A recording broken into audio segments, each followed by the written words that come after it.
Morris Spence from Omaha, Nebraska. In light of recent stock market volatility, could you give us your definition of stock market risk, and how does your definition differ from the standard definition?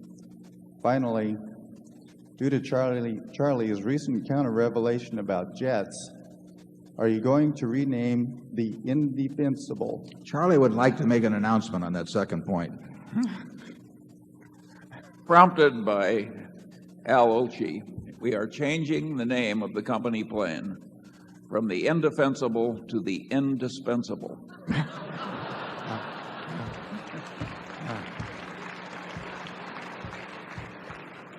Yeah, it was Chateaubriand, who incidentally was a writer and philosopher in addition to being the father of a piece of meat. Chateaubriand wrote one time, I believe I'm correct on my attribution here, that events make more traders than ideas.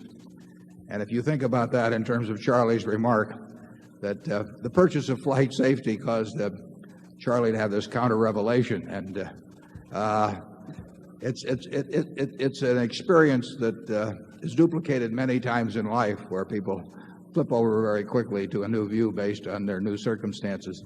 Now, what was that first question again?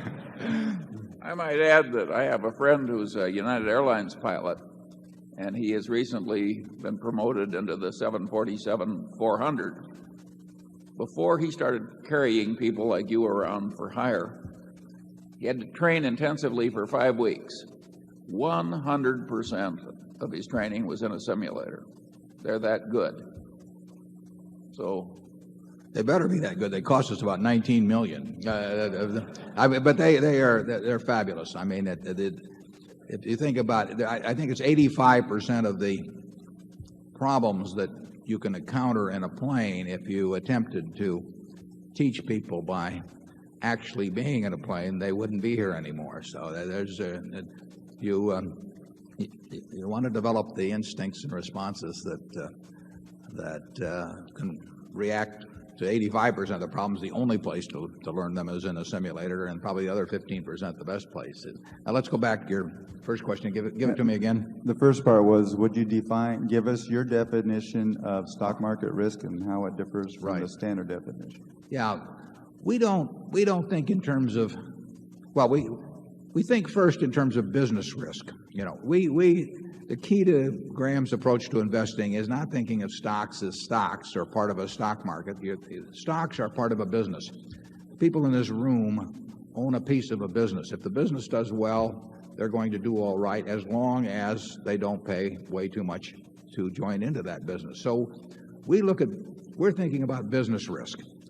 Now, business risk can arise in various ways. It can arise from the capital structure when somebody sticks a ton of debt into some business, and so that if there's a hiccup in the business, that the lenders foreclose.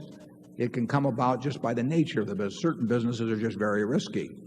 Back in when there were more commercial aircraft manufacturers, Charlie and I would think of making a commercial airplane, a big airliner, sort of as a bet your company risk, because you would shove hundreds and hundreds of millions of dollars out into the pot before you really had customers. And then if you had a problem with the plane, the company could go. There's certain businesses that inherently, because of long lead times, because of heavy capital investment, that basically have a lot of risk.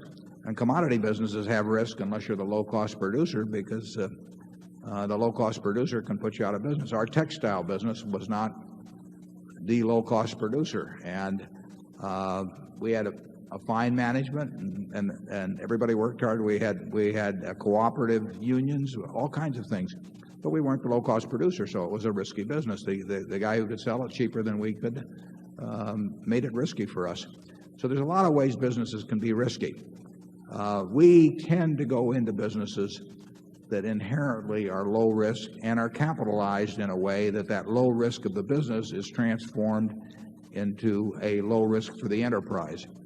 The risk beyond that is that even though you identify such businesses, that you pay too much for them. That risk is usually a risk of time rather than loss of principal, unless you get into a really extravagant situation. But then the risk becomes the risk of you yourself. I mean, whether you can retain your belief in the real fundamentals of the business and not get too concerned about the stock market.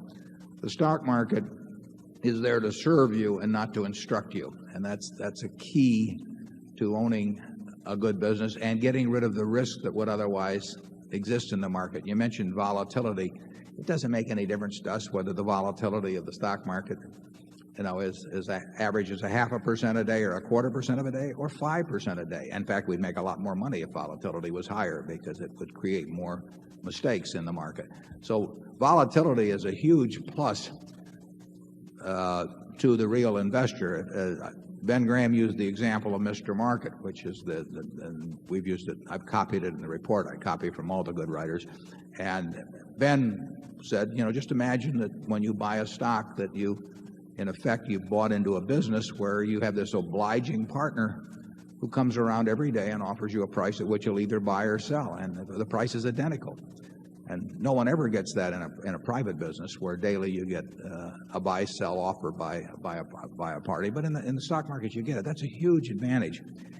And it's a bigger advantage if this partner of yours is a heavy drinking manic depressive. I mean, the crazier he is, the more money you're going to make. So you should, as an investor, you love volatility.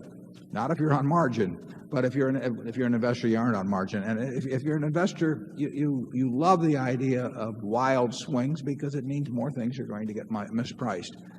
Actually, volatility in recent years has dampened from what it used to be. It looks bigger because people think in terms of Dow points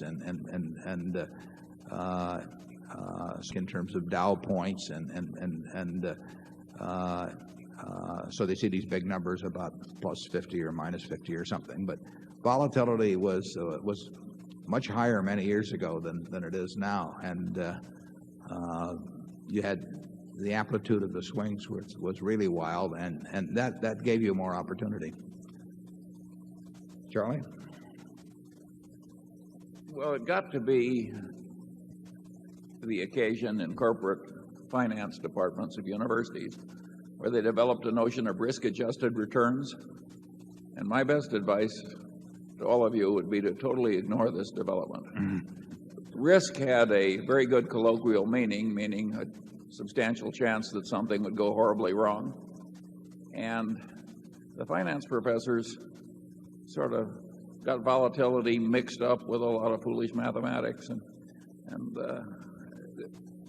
to me, it's less rational than what we do.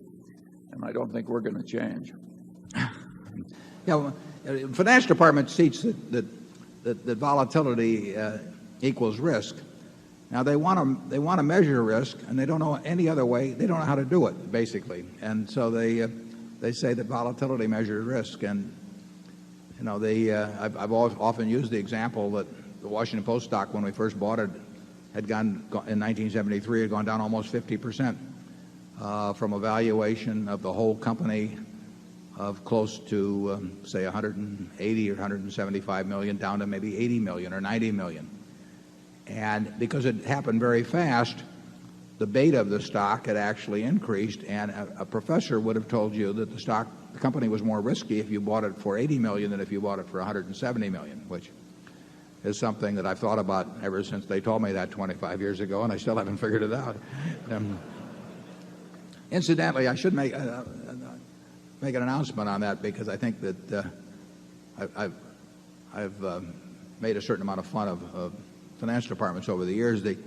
A fellow named Mason Hawkins, who runs Southeastern Asset Management, just gave a $1 million gift to the University of Florida, and the state of Florida is matching that with $750,000. So this $1,750,000 is going to be used to have several courses in what essentially is the Graham approach to investing, I think, starting very soon, so that there will be at least, and there are more than this, but there will be a finance department, in this case specifically devoted to teaching the Graham approach. And I think they're even going to pick up on my suggestion that I stuck in the annual report about having a course on how to value a business and what your attitude toward the stock market should be. So thanks to Mason, who's done very well managing money, I should add. And there will be at least one university course that tackles